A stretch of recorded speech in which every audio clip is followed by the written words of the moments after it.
Hello everyone, I am Oluwakemi Ugwakeze and welcome to today's episode on Dear Worship Leaders series. Today's topic is hosting God. That's our focus today, hosting God. In our previous episode, we have been able to define godliness as an intentional pursuit of God for the purpose of knowing Him and hosting Him. And we've talked about knowing God personally, difference between knowing God and knowing about God. So today our focus is on hosting God. And I would love to read from the book of 1 Peter chapter 2 and verse 5, the easy translation. You yourself are also like stones that are alive. God is using you like stones to build a house where His Spirit lives. You will serve Him like His special priest who offers sacrifices to Him. God will be happy with the spiritual gift that you offer to Him because you belong to Christ. Because you belong to Christ. So what does it mean to host God? Number one, to host God means to make ourselves available as living stones. Still using that 1 Peter chapter 2 and verse 5. Living stones that God can use to build a worthy house where He can dwell. We need to make ourselves available. Number two is to serve Him as holy priest, to offer sacrifices. Definitely when you are hosting someone, you have to offer them something to eat, something to drink, to make their stay enjoyable and for their stay to be comfortable. So when we want to host God, we offer spiritual sacrifices as a priest, also from that 1 Peter chapter 2 and verse 5. And what are some of these spiritual sacrifices that God is pleased with? Number one is your life. According to Romans 12 verse 1, it said we should present ourselves as a living sacrifice unto God, holy and acceptable unto Him. So that's the first sacrifice that God is pleased with. Second one is the fruit of our lips. From the book of Hebrews chapter 13 and verse 15. And also good deed, which is the verse 16 of that Hebrews 13. Good deed that are backed up with right motives. Those are the things that brings pleasure to God. These are sacrifices that God is pleased with. And one more thing is praying for others. In the book of 1 Timothy chapter 2 from 1 to 3, we have been admonished to pray for all men, pray for kings, pray for people in authority. And verse 3 says, for this is pleasing to God. These are sacrifices that God is pleased with. So to host God means to serve Him as the holy priest, offering sacrifices unto Him.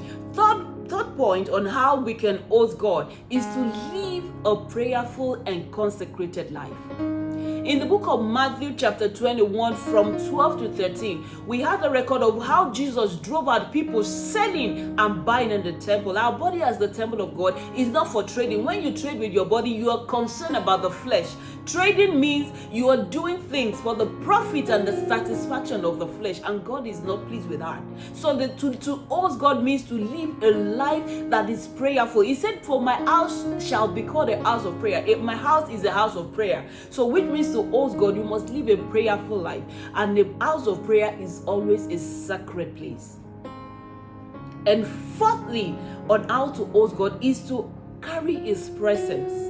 When you carry His presence, then you allow God to walk through you. You allow God to manifest Himself through you. So that is what, and this is only possible when we are in union with Him and in conformity to God. So what does it cost us to host God? I'm going to mention 4 things that is going to cost us. It can be, of course, it's going to be more than that, but 4 things I want to mention that will cost us in order to host God. Number one is a surrendered life. Galatians chapter 2 and verse 20, it says, I have been crucified with Christ.